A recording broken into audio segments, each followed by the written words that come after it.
Ang kailangan ng Pilipino ay isang mabisang food security program.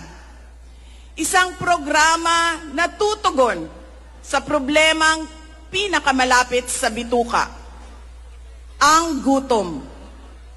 Ang kailangan ng Pilipino ay isang modernong hybrid education system na nakasandal sa pagtuturo ng disiplina at pagmamahal sa bayan.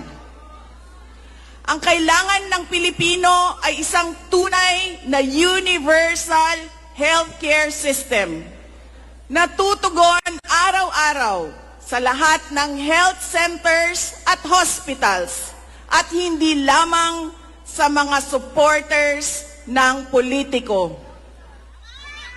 Ang kailangan ng Pilipino ay matibay na infrastruktura. Let us build into the future.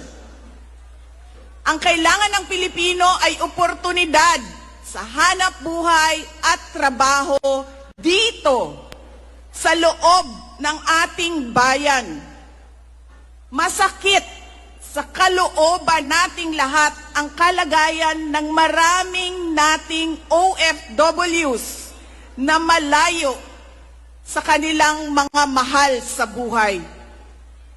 At higit sa lahat, ang kailangan ng Pilipino ay peace and order.